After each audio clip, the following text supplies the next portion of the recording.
So today's topic will be Chanuukah and the feminine energy of Chanuukah. So a brief overview of the story. So what happened was Antiochus, a Greek Syrian king, came and he changed the rules of the Jewish people living in Israel. He said that you cannot do any study Torah and mitzvahs.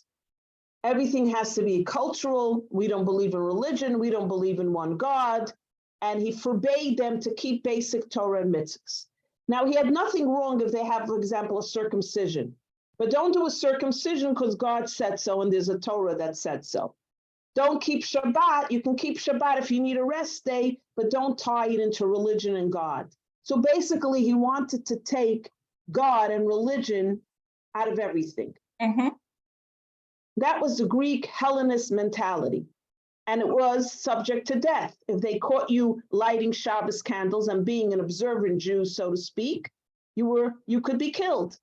Mm. There where came the whole thing with the dreidels, the spinning tops. The students, the Jewish students were in Jewish schools, they would hide. And when the soldiers would say, "What are you doing?" they would take out their spinning tops and they would say, "Oh, we're playing dreidel, we're playing a game." And it got worse and worse and worse. And if you heard of the Maccabees, right? The Maccabees were the band of Jewish people who banded together. They were called Maccabees, which stands for Mi Kamoicha Ba'amcha Yisrael. Who was like you, Almighty God? And it also meant hammer. Mi Kamoicha Ba'elam Hashem. Who was like you, Almighty God? That's what Maccabee stands for. It's an acronym. And they began fighting the Greek Syrians, and the war waged on. The Greek Syrians defiled the Holy Temple. They put in their Greek Zeus god. I'm giving you a bridge version of the story, Cheryl. And they also took all the items in the temple and they destroyed them. For example, there was oil to light the menorah in the temple. They broke all the oil. Whatever they could defile, they defiled the temple. The Jewish Maccabees came, fought the Greek Syrians. They were a small band of untrained soldiers, so to speak. They took on the mighty Russian government or the American government. Think of it in terms of a little band of Jews fighting the world power. And guess what? They won. They were victorious. And now they began to clean out the Holy Temple. And one of the services of God every day was lighting the temple menorah, which had 7 branches, not 8 like we light. It's important to point that out. But lo and behold, they couldn't find any pure olive oil. Now, the olive oil that they used had a seal, like when you buy medication in the drugstore, Tylenol. If it doesn't have a seal, someone tampered with it. The olive oil had to have the seal of the high priest. Mm. They couldn't find any oil. So they said, how are we going to light the menorah? All the oil has been defiled, but finally they found one little cruse of oil, and they said, at least we'll light the menorah for one day with one little bit of oil, and the menorah stayed lit for 8 days. And all the students at Hebrew school get very excited with the story, right?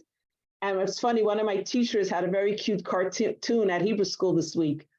She showed a cartoon where the teacher's trying to explain what was the miracle. She said, imagine if your cell phone had only battery life for one day and it stayed on for 8 days. Wow, what a miracle. That's a good analogy. They can relate to that, right? You have to use modern technology to explain it to them because, what do they know about candles and oil? So I thought it was such a clever idea of my teacher. It was good. Because one of our big complaints is my phone is always dying. It's never charged. Anyway, so that's the story of Chanuukah. So now let's go a little bit into the analysis of it all.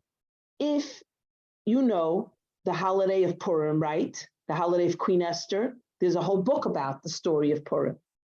Where is the book of the story of Chanuukah?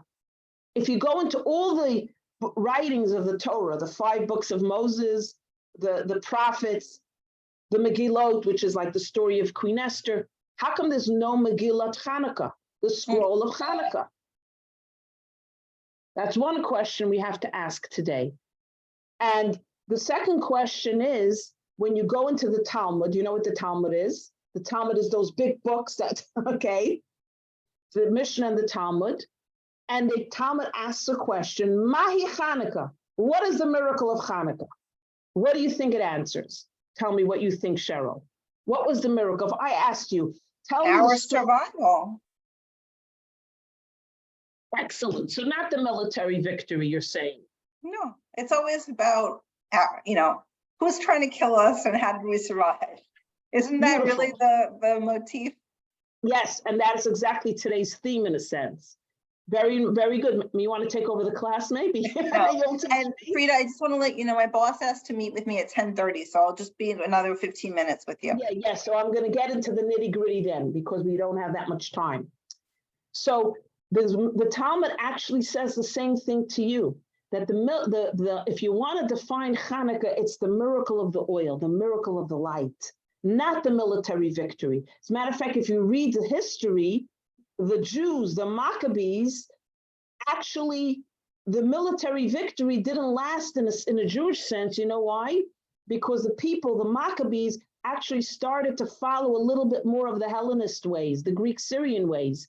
The Jonathan, the head of the Maccabee, Yonatan, became not only the king, he also appointed himself high priest, which was against Jewish law. The high priest was a different family. So the fact that he took on, I'm the king and I'm the high priest, and actually they did not follow Torah and mitzvahs the way they were meant to be. So we cannot say that Chanuukah is the military victory when it didn't last. And exactly what you said, that's why the Talmud says, what's Chanuukah? It's the miracle of the oil. It's the miracle of light, because that really represents who we are as a people. That we don't fight because we want to have a military victory. We fight to seek peace. That is what the Jewish people are about. We are lovers of peace. So we fight because we want peace, not because we want more land, more money, more territory, and so on. So now going back to that key point that the Talmud emphasizes, that the miracle, good morning, Margaret. Good morning. The miracle of light is a very important, very insight. When God created the world, we know what happened on the fourth day. God created the light, the sun, the moon, and the stars. That's how we have night and day. The sun rises, we have day. The sun sets, we have night, the moon, and the stars. So why, when you go into Genesis, in the first passage, it says, Vayihi or, there was light. The light was created the fourth day. What is this light? Do you have an answer? You might have an insight, Cheryl.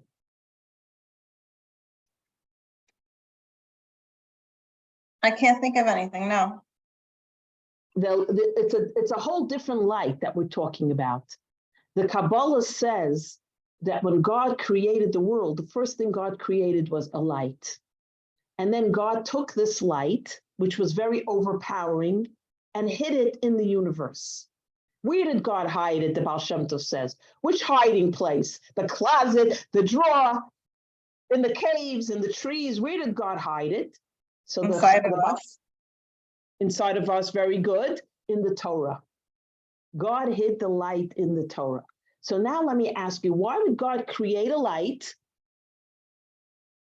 find that it's overpowering, and then conceal it? So that we have to do the work to find it? Very good, very good. And the Zohar, which is the Kabbalah, says, when will we have the total revelation of this special light? When the Mashiach comes, which is another discussion. But now I want to focus on the concealed light.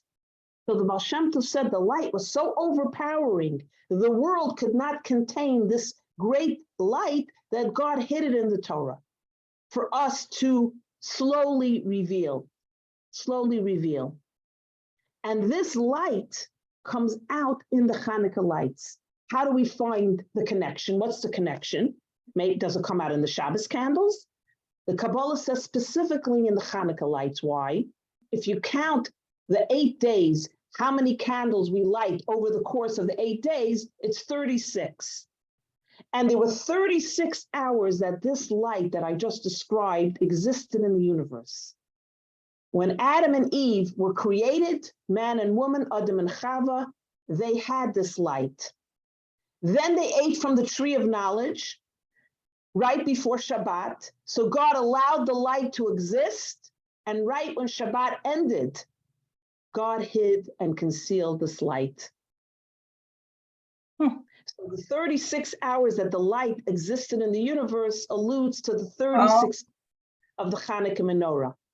So the whole message of lighting the Chanuukah candles is revealing and accessing this special light. Now, what is this light? This is light, not like what you think, light in a room, light, moon, stars, moon, the sun, they also give light. This is a light that allows us to see beyond external, beyond the physical. Beyond the physical. I'll give you an example.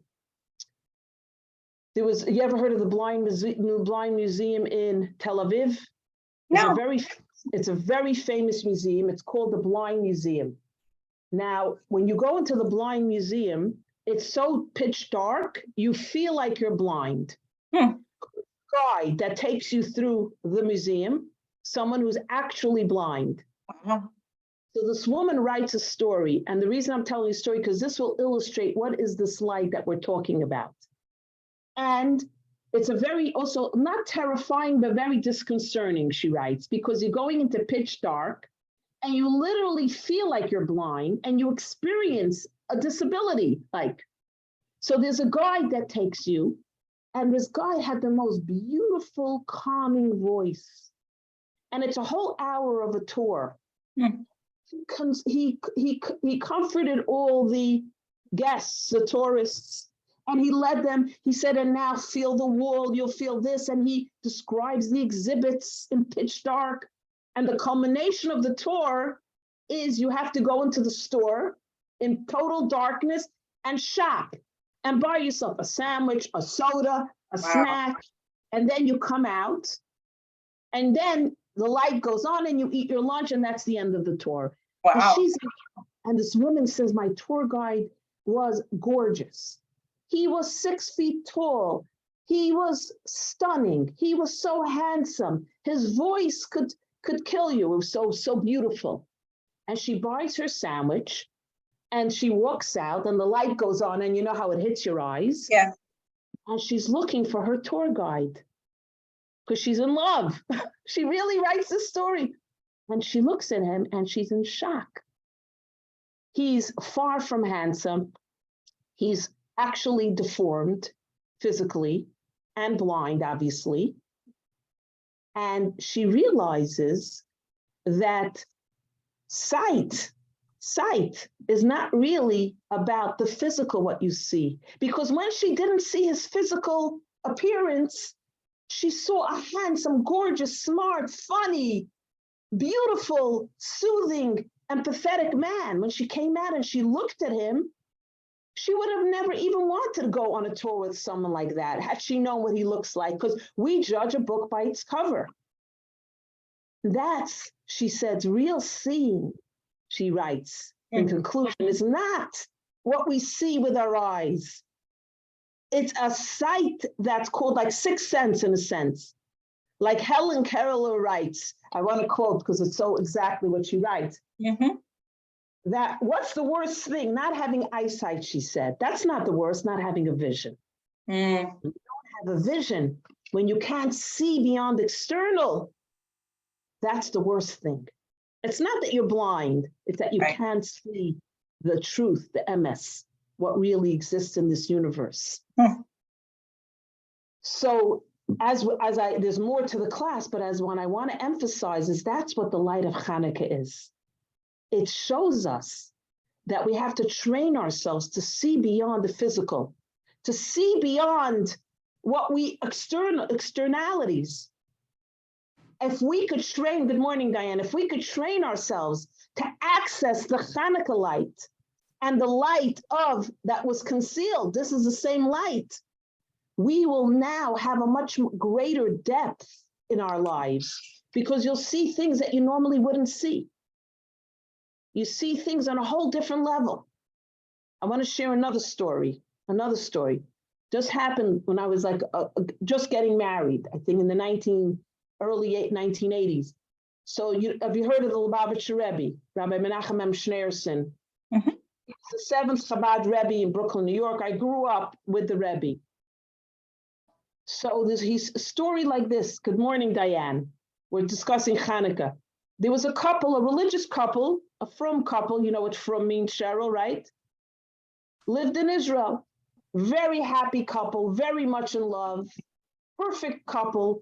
But for 10 years, they tried to have children and they could not.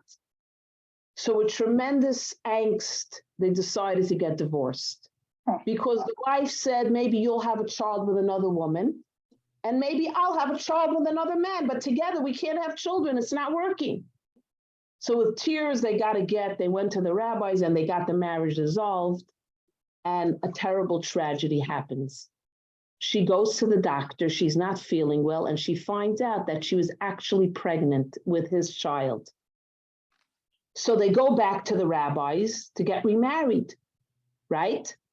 Their dream came true, but they can't remarry because according to Jewish law, a Kohen, he was from the priestly family, cannot marry a divorcee. And if you follow the laws of Torah, you can't remarry. So they went from rabbi to rabbi begging, find us a leniency, an opening to remarry, love. This was our dream. We never meant to get divorced. We couldn't get a child. They could not find anybody to give them permission. And as a Torah observant couple, they weren't going to break the law. They had faith in God. So this fellow went to his rabbi and poured out his heart. And his rabbi said to him, you know, there's a great Rebbe in Brooklyn, New York, the Lubavitcher Rebbe. I want you to go to him and talk to him about this. He says, I don't believe in the Chabad and the Lubavitch with the Hasidus. That's not my shtick. He was a Lithuanian, which is not necessarily, they like the whole Kabbalah Hasidus approach. You know, even among religious Jews, there's sometimes tension, right? So, but his rabbi said to him, what have you got to lose? You don't have to become a disciple of the Rebbe, but go to him. So the Rebbe would give out dollars every Sunday. So he gets online to get $1. And as he's getting his $1, he quickly tells the Rebbe the story. You know, I was in love with my wife. And now what should I do? So the Rebbe says to him in Yiddish, Geh red mit dem Mama. Go speak to your mother. And that was the end. He comes back to Israel and his rabbi says, no. He says, the Rebbe told me to speak to my mother. But you know, my mother has a touch of dementia. She's in a home in Israel, in Bnei Brak. I don't know what talked. I'm gonna get my mother aggravated. She doesn't know what happened to me. She doesn't know I'm divorced. He says, what have you got to lose, really? You're in a terrible quandary here. Go talk to your mother. The Rebbe said, speak to your mother. Go to your mother. He goes to the home. In a very gentle way, without telling her all the details, so she's not aggravated, he tells her, my wife is pregnant, got pregnant and divorced. The mother begins crying. She says, Yankala, we never wanted to tell you, but you were adopted as a little boy. We didn't want you to know, so you should never feel unloved. But you're not a Kohen. You're not a Kohen. You're not the biological child of your father. Oh my goodness. But wait, what does that have to do with anything? Now they can get remarried. He can But remarry because he's not a Kohen, he's adopted. Oh, He okay. could, only if you were born into the priestly family, according to Jewish law, the letter of the law, you can't. Oh, it's marry. only for that family. It's not for everyone. Only Kohanim, Got people it. from the Kohanim lineage. And many people don't even know if they're really Kohanim, if you really know. This is a very crazy story. I love this story. I'm so sorry, but I'm going to have to go just in 1 minute. Yes, I want to conclude why I'm telling the story. Go ahead. That the Rebbe, people like the Rebbe, they access the light. They can see what no one else sees. That is what the Chanuukah light is. It reveals the concealed light that allows us to see what the normal eye cannot see. How did the Rebbe know him to ask the mother? A Rebbe is a Rebbe, we know that. the emphasis is here is seeing what the eye cannot see. Yeah. That's the message of the Chanuukah light. Thank you. And you and I can become the same, have the same vision and light. How? We start looking at things from a different perspective. Not from the physical, but more from what's inside. What is really there? It's a training. But this to me is such a very powerful thing. Thank you. I'm not going to talk about how this ties into the feminine energy, but Cheryl, you know what? It's on YouTube. You could later on access the rest of the class. Okay. Thank you so much for welcoming me. Happy Hanukkah. I hope you'll join Bye, again. Diane. Bye. So Diane, we were talking about the light of Chanuukah that allows us to see what we can't normally see. So the story with the Rebbe.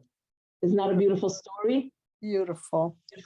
There's another beautiful story I'll share with the same thing. There was a guy called Baruch Memezebush, and he was traveling to a city, a shtetl, another shtetl, where he had a very, very good friend who was, I want to look up his name, Wolf Zhitomer.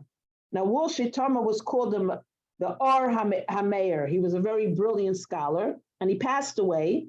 And Baruch of Mezebush went to visit the widow, to give condolences. He comes to town, and he sees a guy walking, and he sees a light in this guy. So he says, hello, introduces himself. He says, maybe you have a son? He says, I do. He says, you know what? I have a daughter. I want to make a match between your son and my daughter. And the guy is overjoyed, because who doesn't want to be in the family of Baruch Memezebush, this great holy guy, this tzaddik? Word gets out in the town that Baruch Memezebush made a match with this guy. So when Baruch Memezebush comes to shul, people call him over and they go, Reb Baruch, did you realize who your daughter is engaged to? The man is a ganef. He's a thief. He's known as the town thief. How could you, the great Rebbe, let your daughter marry this guy's son? He's a ganef. He says, no, I don't see a problem. So another guy calls him over and says, Rebbe, let me tell you what happened. This guy stole. He was captured by authorities. They put him on a wagon. And the custom of the police authorities in this place is they take the guy in a wagon, they tie him up, and the wagon is brought through all the homes, and everyone throws rocks and calls out, thief, thief, thief, to embarrass the guy, humiliate the guy into becoming honest. And this guy is a ganef. How could you let your daughter marry? Baruch Memezebush doesn't say anything. He says, I think it's a good match. Okay. He finally goes to the widow of the Or HaMeir, Zhitomer's wife, right? He's there to visit her. And she says to him, I want to tell you, I heard your daughter made a match, and I want to tell you it's a fantastic match. So he says to her, really, Rebbetzin? Everyone is telling me he's a ganef, the father. She says, no. He's not a ganef. Let me tell you. She says, one day, my husband, when he was alive, Wolf Zhitomer, the other great Rebbe, saw the wagon going around town with this guy in it, and everyone was calling him out, thief, thief, thief. And he came home and he says to his wife, the Rebbetzin, he's not a thief. He's a very special person. She says, what do you mean? He said there was a Jew that was caught stealing. And this fellow saw what was going to happen to the Jew. So he said to the Jew, I don't think you're going to survive the wagon ride. I don't think you can survive the humiliation and the embarrassment. I'm going to tell them I stole. I'll take your place. God. He says, because I can handle it. I'm a strong person. I have a strong demeanor, a strong disposition. So he was accused as a thief. He was humiliated in the town by the police. And everyone decided he's a thief. So the Rebbetzin says, her husband, Wolf Zhitomer, tells his Rebbetzin before he passes away, this is a man of tremendous stature. So she says, yes, you have made a shidduch with a good person, with a good family. So this ties into the whole fact that the light that God put in the universe, that we don't see this light, it's a concealed light. It's a light that we need to access, is a light that allows us to see what no one else sees, to see things that people dismiss. He's a ganef, he's deformed, he's this, she's that. It's a light you access. That's why the rabbis, when they ask in the Talmud, what is Chanuukah? You'd say, it's a military victory. Wow, 600 soldiers beat a Greek-Syrian army of 60,000 with nuclear weapons and drones and Uzis. and you wouldn't say, what's the big miracle of the little light? And if, let me ask you, Diane, let's say, right, you know the story of Chanuukah, right? Let's say they found oil that was defiled, right? They didn't find the special oil that had the seal. Let's say, they would have lit the menorah anyway, because in emergency, you use what you have, right? Until new oil could be made, the Jewish people could have used the defiled oil. It was defiled, but we could use it. Or they could have said, you know what, let's wait 8 days. When the manufacturer brings us new pure olive oil with the high priest seal, we'll be able to use that. Would it have been so tragic not to light the menorah? Right? An emergency, right? Let's say it comes Friday and your husband was told to buy candles and he came after Shabbos with the candles. Do you light on Shabbos? No. It's a desecration of Shabbos. You wait. You light next week. So would it have been so terrible that not to light the menorah? They could have not lit the menorah or wait 8 days or lit it with the defiled oil. There were alternatives, right? But the miracle does not represent the fact that it will stay lit only for 8 days. Wow, a little bit of oil remained lit for 8 days. The miracle is that they brought forth a light that is a light that allows us to see beyond the normal eye. The light of Chanuukah, that they say this is the miracle, not only symbolizing that a little bit of oil burned for 8 days, it's that the miracle is the oil, the light that is brought forth by that oil, the light that allows us to see what we normally don't see. There's a story of a great guy. He was, before the Holocaust, it was Erev Shabbos, and he was preparing his Chanuukah menorah. Now, in those days, I don't know if you remember, I don't know if your grandfather ever did it, they used cotton. They spent hours rolling out pieces of cotton, then pouring in the oil, and then you put in the wick, and it takes a long time to prepare your menorah. And then you have to, and it was the 8th night. Now, Friday is a time crunch, because you light the menorah, then you light your Shabbos candles. Because you can't light the menorah after Shabbos comes, right? So Shabbos is always rush. Don't forget, put the fire on the oven, put the food in the oven, did you buy challah?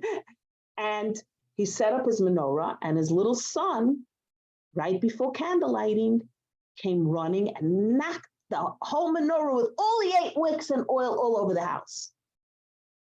And it was already Shabbos. His wife had to light Shabbos candles, so she lit Shabbos candles. And he never lit his menorah that Shabbos. And he said that the same God that told me to light the Chanuukah menorah is the same God that told me never to have anger or rage towards my child. The same God. Now, another person might say that, and this little boy passed away, was killed by the Nazis many years later. Now, this is what it means. Chanuukah can be called 2 names. It can be called Chanuukah rededication. They rededicated the Holy Temple. The military aspect, because rededication means we conquered and we rededicated what was ours. And the second name, Chanuukah, comes from the word chinuch, education. What this great rabbi saw, that education, Chanuukah is not only about, I better light my menorah because that's the mitzvah. And if I don't, my kid is going to get a good patch because he knocked it over. He realized what's more important here, the message of Chanuukah, chinuch, education. The same God that told me to light a menorah, this Friday meant me not to light the menorah. You know why? Because my little son knocked it over and I couldn't get it ready in time before Shabbos. We sometimes don't see the bigger picture. We focus on the negative. We focus on the superficial, and we forget what is the bigger picture. Where did his son learn a greater lesson? If he would have gotten a nice reprimand, you're not getting dessert, you knocked over my menorah. Or sometimes you make a mistake, honey, darling, but guess what? You're only normal. Everybody makes mistakes. And that is what person was able to see. This is, again, accessing the light that is concealed in the universe, concealed in the Torah. When you see something the way no one else sees it. That's why it says about the Chanuukah candles. When it tells you the laws of lighting the Chanuukah candle, it says, Ein lanu reshus le'ishtamish bahem ela l'roisim bulvad. What does this mean? You don't have permission to utilize the Chanuukah candles, only to watch them, look at them, observe them. What does this mean? It means that, yeah, and you want to build a fire in your fireplace. If you don't have the shamash, the helper candle, right? You only have 8, you don't have the shamash, either the shamash burned down or you didn't have a shamash. Can you take one of your other candles and light your fireplace or ignite your pilot in your gas range or light a cigarette? No, you're not allowed to utilize the Chanuukah candles for anything but the mitzvah and to observe it. That's the law. You cannot use, that's why you have a shamash. You could take the shamash and light your fireplace. You could take the shamash and light up your fire pit, but you can't take a regular one of the Chanuukah candles and utilize it. So that, but you could look at it in another explanation. When it comes to children, Ein lanu reshus l'shtamish bahem, because Chanuukah means education. We don't have permission to take our children and utilize them for our own benefit. I want you to be a doctor. I want you to be a lawyer. I want you to be just like this. I expect you to be just like that. Ella l'roisim bulvad. You have to look at your children and see who they are, what they could be, their potential, who they are, not who you decide. That is 25 miles. That was very good, what you just Yeah, said. it was, yeah. You have to look at their potential. Ain't She's the one none who of really the We'll be on the way back. Oopsie. Oh, sorry. Ein lanu reshus, we don't have permission to utilize children for our benefit. Only we have to see who they are. That's the innermost message of Chanuukah. Whether they're grown children, little children, sometimes we think our children are our showpieces. They have to be what I think they should be. After all, how it's going to look if I tell someone my son works in the health food store, or my son is a truck driver, or my daughter, she's a housekeeper. I don't know, jobs that we don't take pride in, let's say. But truth be told, we have to see what they make, what's good for them, their potential, what they need.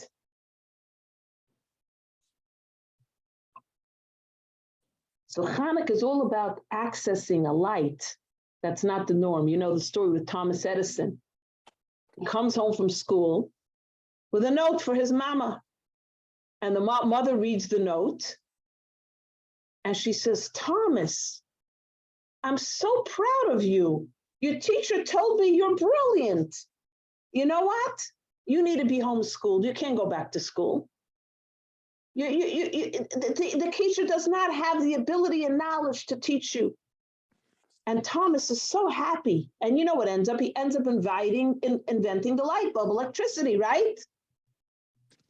Many years later, his mother passes away, and he goes through her items. He's cleaning out the house, and he sees a yellow piece of paper in the drawer, and he recognizes it as the little note he brought from his teacher. And he opens it up and he reads, "Dear Mrs. Edison, your son Thomas is addled." You know what addled means? This was an insulting word in the olden days, which means low functioning, okay? We cannot keep him in school. He'll never amount to anything. Our suggestion is keep him home and teach him a trade. And he began to cry because he realized that his mother saw what his potential was. His mother saw who he could be. And that's why he became who he was. That's the Chanuukah lights, that you look and you see what a person could be or is. You see their soul, you see their light, and you hear their song, not your song. And that allows you when you raise your children, if you tell your child, you are, you know, like that movie in The Help, the African-American, Black American nanny tells the mother is always putting down the child. You're this and you're that. Get into your room. And the nanny says to her, you is beautiful. You is smart. You is what? Say it again. Diane, tell me. I love it. You're important. You is important. You is important. I always joke with my daughters. I go, you was beautiful. You was smart. You was important. Very good, Diane. Thank you. So this is what it is. On Chanuukah, the 36 candles access the 36 hours that Adam and Chava, Adam and Eve had that light, which was then later hidden. I'm just reiterating for those of you who came a little late, because the world could not contain such a great light. So the Baal Shem Tov says, where was this light hidden? In the Torah, for us to access. And when Mashiach comes, we will see this great light. We will have access to this great light. But not to be confused, as I said in the beginning, with the light that was created on the fourth day of creation, which was the sun, the moon, and the stars. The first light that we read about in Genesis is talking about this concealed light that God put in the world and then concealed in the world. And by the way, that's why, when do we cover our eyes? When we say Shema Yisrael. When else do we cover our eyes? When we light Shabbos candles, we go 1, 2, 3, and we make the bracha. And when else do we cover a bride's face with a veil? Why? Because when your eyes are closed, you can see what you don't normally see. You can access a second, what do we call it? A deeper sight. You can see deeper and greater than if you're looking. When you say God is one, Hashem Elokeinu Hashem Echad. When you light the Shabbos candles and the bride under the chuppah, that's when you can access the divine blessings, the gates of heaven open. Why? Because you're not looking at the physical world. You're accessing you can access a light that is not revealed to the naked eye.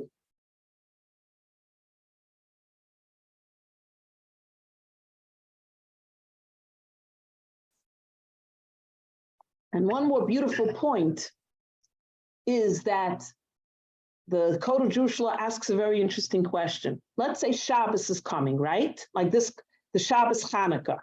The custom, as we discussed, is you light first what? The Shabbos candles or the Chanuukah menorah? I can't hear it. Shabbos candles? Hanukkah menorah. Well, why? Why do we light Chanuukah menorah first? Because you can't do lights on Shabbos. So good. Exactly. So Friday, 18 minutes before sunset is candle lighting time, right? So 10 minutes or 15 minutes before you light the Chanuukah menorah, And then you light the Shabbos candles, because once Shabbos comes, you can't use matches and fire. We don't desecrate Shabbos. Now, let's say you only have one set of candles, one candle. The question the Code of Jewish Law asks, what do you light? What takes precedence? You have one candle, and you all have a choice. You can light Chanuukah, or you can light Shabbos. Which one do you think we light when we only have one candle? Shabbos. Why, Diane?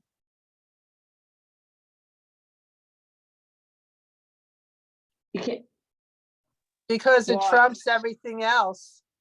Very good. Very, very good. Shabbos trumps everything else. Why? By the way, that's why you don't blow shofar on Rosh Hashanah when it's Shabbos. The energy of Shabbos is so powerful, it trumps everything else. But another interesting insight to build on this, thank you, Diane and Margaret, is why do we light Shabbos candles?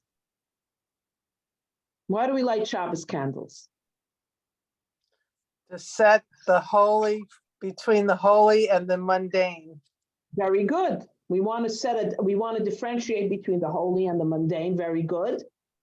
And there's another reason the Code of Jewish Law says. The Code of Jewish Law means the Shulchan Aruch, where we learn how to do things.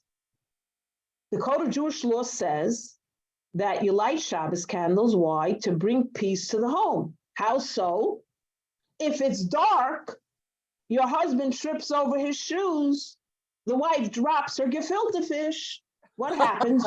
It causes tension, arguments. Why'd you leave your shoes by the step? I couldn't see where I was going. I dropped the gefilte fish. Now we don't have a meal for Shabbos.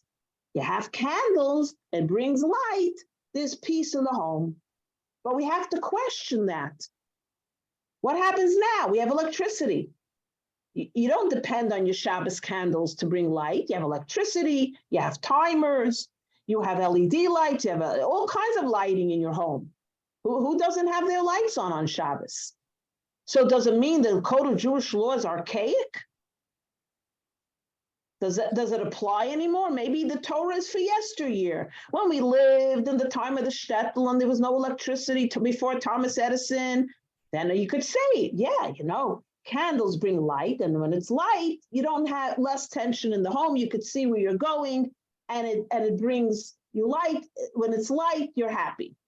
When it's dark, it's you feel constrained. So does it apply now? Maybe we don't light Shabbos candle. The answer is, Kabbalah explains, remember that every mitzvah is forever. That it doesn't only mean physical light, it means spiritual light. When you bring a mitzvah to your home, you light Shabbos candles, you're not only dispelling physical darkness, you're dispelling spiritual darkness. When you do a mitzvah, you bring a spiritual light into the home, into life. You are dispelling the spiritual darkness in the universe. And everybody lights candles. You know what happens. The darkness will dissipate and the light will be filled, the world will be filled with light. So the reason we light Shabbos candles to bring peace to the world and light to the world trumps Chanuukah. Because the God says that Shalom Bayis is the foundation of the universe. Peace in the home is the foundation of the universe, because peace in your home, peace in my home, peace in all of our homes means that the world will be a peaceful world. It's a ripple effect. That's why if you only have one candle, Shabbos trumps Chanuukah, because peace equals everything. That's what God is. Jews, we only fought the war against the Greek Syrians during Chanuukah because we had to fight, because we seek peace. Jews seek peace. And by the way, as I said previously, if you missed it, the military victory did not prevail. The Maccabees turned against their own people. They appointed themselves not only kings, they appointed themselves priests, which was not permitted. The Maccabee dynasty was from the king's family, King David's dynasty. The high priests are from a different dynasty, the Levi family. So when the Maccabees won the war, they declared to the Jewish people, we're not only going to be your kings, which, okay, we're also going to be your priests. But the Torah has set up a system, separation of church and state. Where do you think that came from? The Torah. The Kohanim are not the Malach, the kings, and the kings are not the Kohanim. The rabbis are not the kings, and the kings are not the rabbis. Intentionally for checks and balances. They absolved that. They went like the Greek Syrians. They became their oppressors. They became the oppressors. So the dynasty didn't last. 25 years later, the Maccabees had assimilated, and it was the downfall of the spiritual center. They rebelled against Torah and mitzvahs. So that's why we celebrate the victory of the oil, because the miracle victory, the military victory came and went. But the victory of oil is forever. We are here today because we continue to burn the flame of Torah, of mitzvahs, of the flame of our families, of our Babas and Zaydas, the flame of Torah, the light that was concealed in the Torah. I want to end off with a story that I shared last year. So if you know it, we'll do another story. But I want to show you first a picture. I'm going to share my screen. I want to show you something very beautiful. Let me find share screen. Give me a second. Security, no apps here. The actions, where is it? Oh, share screen. Ready? I'm going to share my screen. I want you to see this picture. Everybody see it? Can you see it? Not yet. No? Okay. How about Loading. now? Okay. Can you see the picture or no? Oh, gosh. Oh, Okay, what do you see here? Wow. Describe it. We need class participation. oh, it's chilling. It's really a act of defiance. The 8 days of Hanukkah menorah with the Nazi flag in the background. Okay, let me tell you the story of this picture because it's unbelievable. You ready? Yeah. Should I keep it up on the screen? Yeah, okay. So in 1932, in Kiel, Germany, Rebbetzin Rachel Posner prepared this menorah on her windowsill for her husband, Rabbi Akiva Posner, to light. When she put the menorah on the window, she took a picture because her apartment faced Nazi headquarters in Kiel, Germany. And she wrote back on the back of the picture, after Shabbos, she wrote the following in Yiddish, but I'll translate. Judah will die, so says the flag. Judah will live forever, so says the light, the menorah. Okay? So she takes the picture and she puts it together with her possessions. And Germany happened, the Nazis in Iyamach Shemam, and somehow, some way, her grandson, Yehuda Mazenbach, has the menorah and the picture in Haifa. He is the grandson of the Posners. And every year, he gathers his children and grandchildren around the menorah, and he reads the back of the picture, which survived the war with the menorah.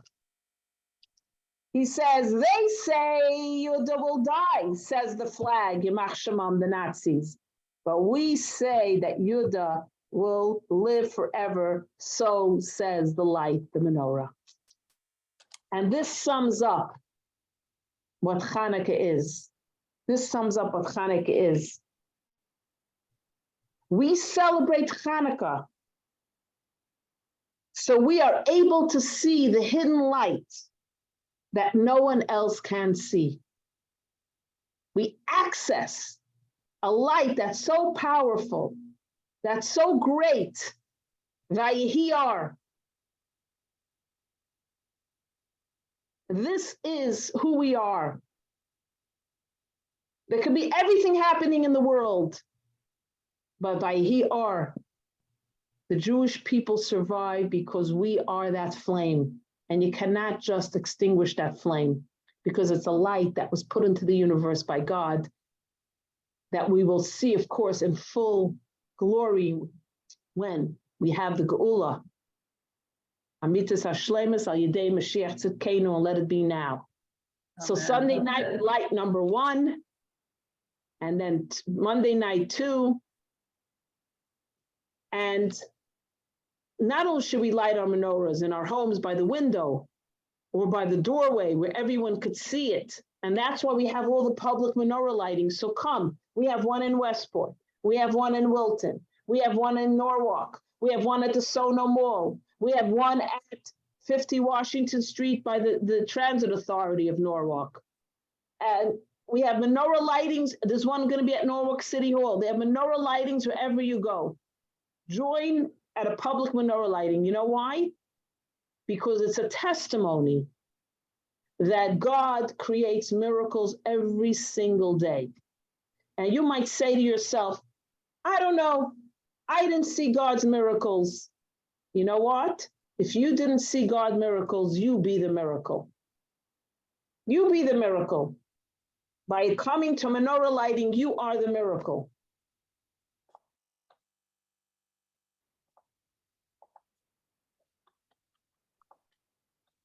And this is, I want to wish each and every one of you a kosher and a freilichen Chanuukah, a light, bright, joyous Chanuukah filled with spiritual light and blessings and bracha and all good things. Now this Friday you light Shabbos candles, next Friday you light menorah and then Shabbos candles. Have a wonderful Chanuukah. Thank you, Freida.